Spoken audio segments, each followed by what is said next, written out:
Hello my dear friends. Today in this class I will explain GPSTR question paper 2019 and HK question paper. HK means Hyderabad Karnataka. Okay तो आपको यहाँ पर क्या है 25 questions OMR रहेंगे और जो 100 मार्क्स का है वो क्या है आपका थ्योरी रहेगा. ओके तो मैं आपको आज के क्लास में 25 क्वेश्चंस सॉल्व कराऊंगा. ओके तो ये रहा आपका first question number 1. Question number 1. The nth term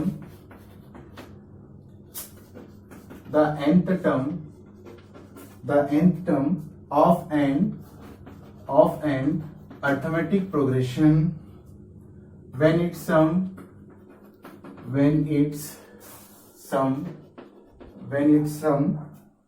of nth term is 2n square plus 5n is option number 1 4n minus 3, option number 2 3n minus 4, and option number 3 4n plus 3, and option number 4 3n plus 4. Okay, look here. Term. We know that nth term means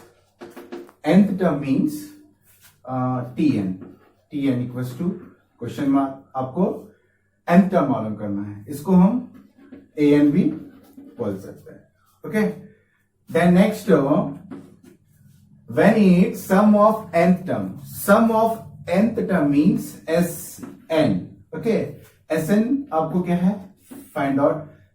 Sn आपको क्या है find out करना है. सम of nth term बोले ना तो given है n term क्या है आपका 2n square plus 5n. Okay तो हमें क्या है n टर्म मालूम करना है. तो n टर्म मालूम करने के वास्ते क्या है हमको अर्थमेटिक का फर्स्ट टर्म भी मालूम होना लगता है और कॉमन डिफरेंस यानी कि d भी फाइंड आउट करना है. तो वो कैसे करेंगे. तो पहले फर्स्ट S1 फाइंड करेंगे हम. ओके ये assume that here n is a 1. Okay S1 2 n is 1 square then plus 5. n कितना है हमारा 1 है. 1 पुट कर दो. 2 1 का स्क्वायर 1 देन प्लस 5 1 जा 5. देन नेक्स्ट 2 1 जा 2 प्लस 5. 2 प्लस 5 कितना हो गया 7. तो S1 कितना मिल गया हमको 7. ओके तो फर्स्ट टर्म तो हमको क्या है 7 मिल गया.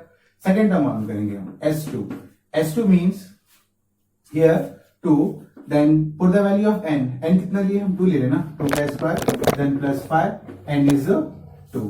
ओके देन नेक्स्ट 2 का स्क्वायर 4 देन प्लस 5 2 जा 10 देन 2 4 जा 8 plus 10 same as it is. 8 plus 10 कितना हो गया आपका 18. तो S2 कितना हो रहा है आपका 18 हो रहा है. ओके तो आपको मालूम क्या है मालूम करना है nth टर्म. तो अब इसमें हमको a मालूम करना है. तो अब सपोज तुम समझ लो ये जो आपका S1 है. S1 मतलब क्या है a. तो a कितना है आपका A1 7 है. तो आपको क्या करना है अब कॉमन डिफरेंस मालूम करना है. तो देखो बहुत इजी है. तो पहले फर्स्ट टर्म क्या करेंगे T1 और T2. फर्स्ट टर्म और सेकंड टर्म कितना दिया हमारा 18 दिया ना. तो 18 लिख लो. ये T2 18. अब ये T1 कितना है आपका A1 मतलब T1 ही ना. तो T1 कितना है प्लस उधर गया तो यहाँ आपका -7 हो गया.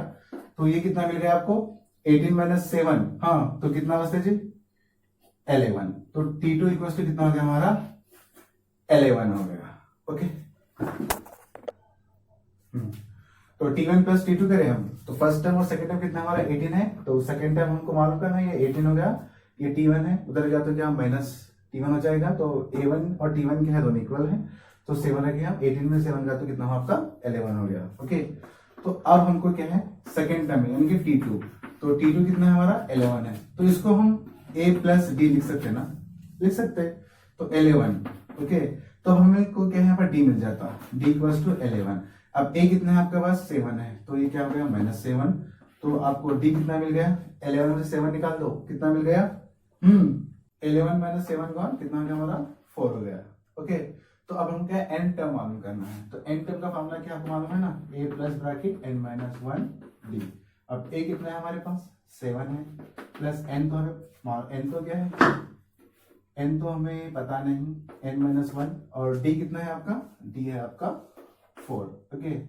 The next 7 same as it is. Then plus 4 into n, 4n minus into plus minus 4 ones are 4. Okay. 7 minus 4 gone 3. Then plus 4n. Answer is 3 plus 4n. Yes. Option number 3 is right. Okay. Yes. Second question. Given x ratio y equals to 2 ratio 3 and y ratio z equals to 4 ratio 7 and then x ratio y ratio z. Okay. ये बहुत easy है. देखो कैसे करना है इसको. हम एक शॉर्ट ट्रिक यूज कर रहे हैं यहाँ पे हम. देखो यहाँ पे क्या है. First x ratio y ratio z आपको फाइंड करना है. ओके ना. तो हियर x कितना है आपके पास. x है 2 ले लो. y कितना है आपके पास 3 है. Then here y is 4. इधर क्या दिया y. अगेन y कितना है 4 है. एंड देन z कितना है 7 है. ओके. एक ट्रिक यूज करो.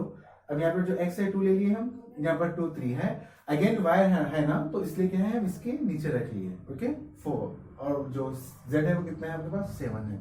तो अब यहाँ पर भी वैल्यू कुछ भी नहीं है और यहाँ पर भी क्या है कुछ भी नहीं है. तो आप यहाँ पे क्या करो फेस लो. मतलब ये जो 3 है ना तो इसके सामने भी क्या है आपको 3 रखना है. अब ये जो 4 है ना तो इसके सामने भी आप 4 रख लो. अब क्या है इसलिए क्या है इनको मल्टीप्लाई कर लो. 2 4 8 and 3 4 12. Then 3 7 21. Okay. Your answer is 8 4 option 8. Okay. 8 ratio 12 ratio and 21. Question number 3. In a match between A and B, then probability of losing the match is 0.62 for A. Then the probability of winning the match for B is. Okay. तो अब यहाँ पर जो हारने का जो भी probability है वो क्या है उसको A नाम दे रही है और जो भी जीत रहे हैं यहाँ पर उसको क्या नाम दे रही है हम B नाम दे रहे हैं. ओके. तो उन्हें क्या है ऑलरेडी हारे जो मैच वो कितना है वो 0.62 है और जो जीतेगा जो विन है वो आपको क्या है मालूम करना है. ओके. तो क्या है बहुत एक सिंपल फॉर्मूला है वो आपको याद रखना है. क्या है वो P A bar plus P of A equals to 1. Okay. तो आपको यहाँ पर क्या करना है. देखो P ऑफ A बार ले लो. ओके. ये 1 ये प्लस है उधर गया तो क्या माइनस P ऑफ A हो गया. ओके. ये 1 माइनस P ऑफ A हारने का मतलब जितना है वो कितना है उसको A बोलो. कितना है 0.62 है. तो 1 में से अगर 0.62 निकाले हम तो कितना मिल जाता है आपको 0.3 है. Okay. Answer is 1 is right. Question number 4. The simplified form of 4 under root of 1/3 plus 1/2 root 48. Okay. तो देखो इसको हम सिंप्लीफाई कर लेंगे. आंसर आपको आना है the simplified form of 4 under root of 1/3 plus 1/2 root 48 है ना questions. Okay. You write question same as it is. 4 under root of 1/3 then plus 1/2 root 48 same as it is. Okay. अभी जो आपका अंडर रूट ऑफ है इसको क्या करेंगे हम सेपरेट कर लेंगे. सेपरेट रूट कर लेंगे. कैसे देखो 4 root 1 upon root 3 then plus 1/2. अब ये 48 तो परफेक्ट स्क्वायर नहीं है. ये 16 3 आएगा ना. 16 3 48. Yes. Then next here 4 into 1 का स्क्वायर 1 स्क्वायर इज 1 ना. Then root 3 same as it is. Then plus 1/2 into 16 किसका स्क्वायर है बेटा 4 का है तो 4 रख लो into root 3 same as it is. यहाँ पर 2 1 2 2 2 4. Yes. The next 4 1 4 upon root 3. Then here remaining is there 2 root 3. Okay. तो अब इसको क्या है हम टेक एलसीएम क्रॉस मल्टीप्लाई कुछ भी नहीं कर सकते प्रेजेंट यहाँ पर. तो इसके लिए हम यहाँ पर क्या करेंगे ये जो 4/√3 है ना तो इसका हम रैशनलाइज लेंगे. ओके. तो रूट 3 क्या होता है बेटा रूट 3 अपॉन रूट 3 होता है. Yes. Then next plus 2 root 3 same as it is. इसको मल्टीप्लाई कर लो. 4 इंटू रूट 3 4 रूट 3 देन 3 3 9. अब 9 किसका स्क्वायर है 3 का है ना तो मैं 3 लिख देता हूँ. अब यहाँ पे क्या है plus 2 root 3 same as it is. Okay. तो take LCM 3. Then here 4 root 3 same as it is. Then plus 3 2 6 root 3. तो 4 plus 6 कितना हो गया आपका 10 into root 3 upon 3. So first option is right. Okay. Okay. And I hope you understand it. Okay. The next question. Question number 5. Given 3 to the power of x plus 1 equal to 9 to the power of x minus 2, then the value of 2 to the power of x plus 1 is. Okay, question बहुत easy है. अब देखो यहाँ पर जो base है, तो right question same as it is. 3 to the power of x plus 1 equal to 9 to the power of x minus 2. तो अब यहाँ पर देखो दोनों का बेस तो सेम नहीं है. इधर बेस है आपका 3 और इधर है आपका क्या है, बेस 9 है. तो पहले फर्स्ट हमको क्या है, बेस सेम करना है. तो तभी क्या है, हम पावर इक्वल में रख सकते हैं. तो तब तक क्या हम इक्वल में नहीं रख सकते. ओके, तो अब ये 3 to the power of x plus 1 same as it is. Yes और नो? यस ना? देन हियर 9 किसका स्क्वायर है बेटा? 2 का स्क्वायर है ना? या 3 का स्क्वायर है? 3 का स्क्वायर है. 3 का स्क्वायर ले लो ब्रैकेट में x माइनस 2. ओके, देन ये दोनों तो क्या है आपके बेस सेम है ना, तो तुम डायरेक्ट लिख लो ये x प्लस 1. अब ये क्या बचा था हमारा 2 into x minus 2. Okay, then next x प्लस 1 same as it is. 2 into x 2x minus 2 2 4. अब यहाँ पे जो भी लाइक टर्म है हम उसको 1 सेट करेंगे और जो भी वेरिएबल है उसको 1 सेट करेंगे और जो भी कांस्टेंट है उसको 1 सेट कर देंगे. ओके, तो अब यहाँ पे जो x और जो 2x दिखे वो तो क्या है आपके वेरिएबल है और जो 1 है और जो 4 है वो क्या है आपके कांस्टेंट है. तो मैं x ये माइनस 2x इधर प्लस 2x इधर आया तो क्या माइनस 2x, ये माइनस 4, ये प्लस 1 उधर गया तो क्या आपका माइनस 1. x में से माइनस 2x गया तो माइनस 1x, ये क्या minus minus minus 4 minus 1 minus 5, ये minus minus get cancel, x equals to 5. Okay, तो हमको x कितना मिल गया, 5 मिल गया. ओके, हमको फाइंड करना है 2 to the power of x plus 1. तो 2 to the power of x plus 1 रख लो इक्वल्स टू 2. ये x कितने है हमारा 5 है ना, 5 plus 1, तो 2 to the power of 6. अब हम 2 को 6 टाइम्स ले रहे हैं. 2 2 4, 4 2 8, 8 2 16, 16 2 32, 32 2 64. Answer is 64. 64 is right. I hope you understand me. Okay, next question. Question number 5. The factorize of y to the power of 4 minus 3y square plus 2r. Okay, तो इसका हमको factor निकालना है. ओके, तो आप तो ऑप्शन देखो डर रहेंगे, लेकिन क्वेश्चन क्या बहुत इजी है बेटा. देखो पहले क्वेश्चन लिख लो. क्वेश्चन क्या है आपका, y to the power of 4 minus 3y square plus 2. Okay, अगर आप यहाँ पर चाहे तो MCQ यानी मल्टीपल चॉइस क्वेश्चन के आप एलिमिनेट कर सकते हैं. तो देखो अब यहाँ पर क्या है, y प्लस 1 होल स्क्वायर है, तो ये तो हो गया a plus b whole square. What is the formula of a plus b whole square, a square plus b square plus 2ab. तो हम उसमें पुट करके देखें तो क्या है, वो भी क्या है बहुत टाइम लगता है. अगर तुम डायरेक्ट पहले फर्स्ट फैक्टराइज निकाल दो तो बहुत आंसर जल्द मिल जाता है. देखो बहुत इजी है. इसमें क्या करना है आपको, फर्स्ट और थर्ड टर्म से क्या है आपको, फर्स्ट टर्म से और थर्ड टर्म से क्या आपको मल्टीप्लाई करना है. y to the power of 4 into 2, 2 to the power 2 into y to the power of 4. Okay, तो आपको मल्टीप्लाई करने के बाद आपको 2y to the power of 4 मिलना है, और या प्लस करो या माइनस करो तो आपको मिलना है माइनस 3y स्क्वायर मिलना है. ओके, तो अब हम यहाँ पर क्या करेंगे, माइनस 2 ले लिया मैं इधर, minus 1, minus into minus plus हो गया, तो 2 1 जा 2 मिल गया मेरे को. अब मेरे को y to the power of 4 होना है, तो मैं इधर y स्क्वायर ले लूं और मैं इधर y स्क्वायर ले लेता हूं. राइट, देखो यहाँ पर राइट ना, माइनस इंटू माइनस प्लस हो गया, तो 2 1 जा 2, y square into y square, y to the power of 4. तो अब यहाँ पर देखो नीचे कर लेंगे हम, माइनस माइनस क्या होता है हमारा, माइनस हो गया ना, तो हम दोनों को ऐड कर लेंगे. 2 + 1 3y स्क्वायर, तो हमको माइनस 3y स्क्वायर मिल गया और 2y to the power of 4 भी मिल गया. ओके, तो वैल्यू पुट कर लेंगे यहाँ पर हम, y to the power of 4. अभी जो माइनस 3y स्क्वायर है वहां पे हमको क्या लिखना है, ये लिखना है, क्योंकि माइनस 3y स्क्वायर के इक्वल में ये है ना, तो minus 2y square then minus 1y square then plus 2 same as it is. Okay, अब इसमें कॉमन फैक्टर और इसमें कॉमन फैक्टर निकालो. अब ये क्या है, y स्क्वायर ले लो मैं common, y square into y square, y to the power 4 then minus 2 into y square 2y square, then यहाँ पर माइनस 1 ले लो common, minus 1 into y square then minus into plus minus 1 into 2 2. Okay, then here y square minus 2 और y square minus 2 क्या है, दोनों same है, तो इसको हमको लिखना है सिर्फ 1 टाइम्स. अब बचा क्या है देखो, y स्क्वायर माइनस 1 इधर लिख लेंगे हम, देन नेक्स्ट बचा उधर क्या है हमारा y square minus 2. Okay, then next equals to 0. We know that here y square minus 1.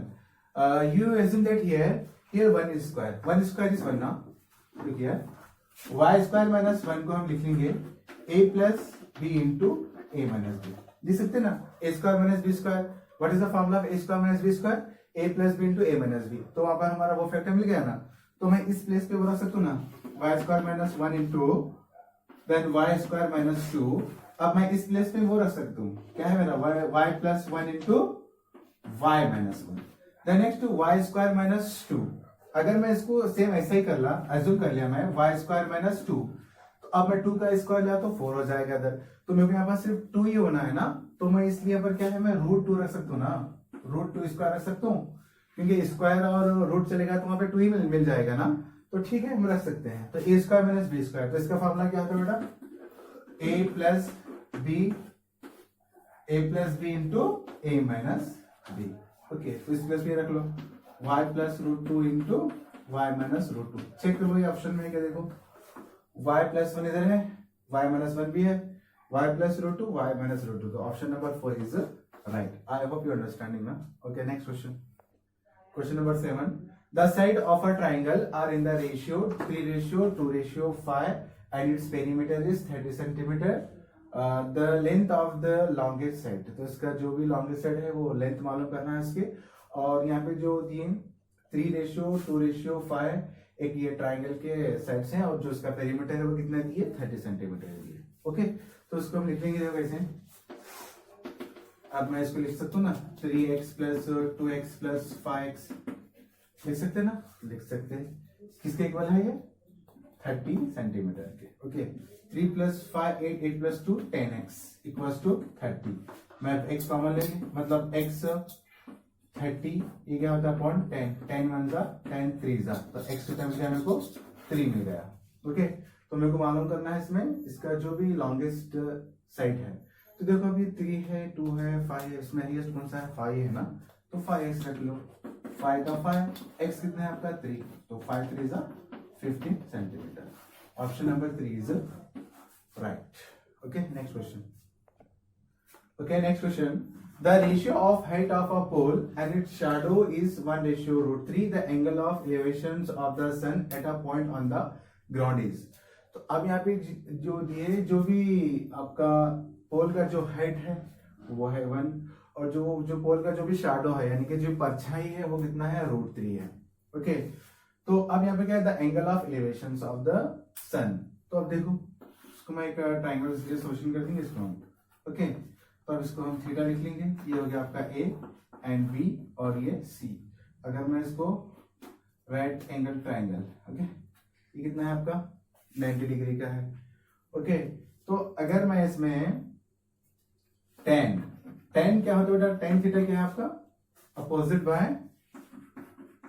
Bye adjacent है, यस, तो अब यहाँ पे जो हाइट ऑफ द पोल है, अब ये क्या है आपका हाइट है, समझो ये क्या है आपका हाइट ऑफ द पोल कितना दिए 1 दिए, और जो इसकी परछाई है वो क्या है बेस, वो कितना है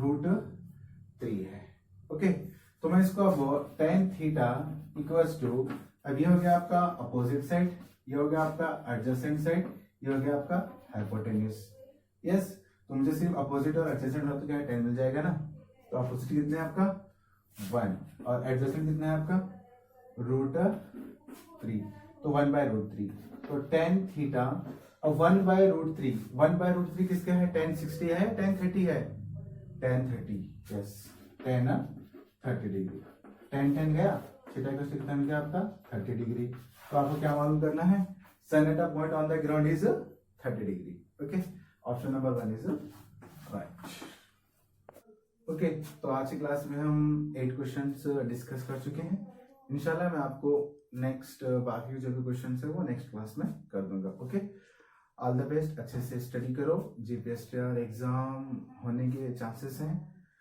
मतलब या तो जून से पहले भी हो सकते हैं, जून के बाद भी हो सकते हैं, क्योंकि अगर इस बार कर्नाटका टीटी एग्जाम और एक मर्तबा लेने के चांसेस हैं, अगर जल्द से जल्द अगर कर्नाटका टीटी की अगर नोटिफिकेशन आए तो जो जीपीएसटीआर तो जून के बाद ही होगा, अगर नोटिफिकेशन नहीं आया ना कर्नाटका टीटी का तो आई होप एग्जाम हो ही जाएंगे, ओके, ऑल द बेस्ट, अच्छे से स्टडी करो। Okay, bye.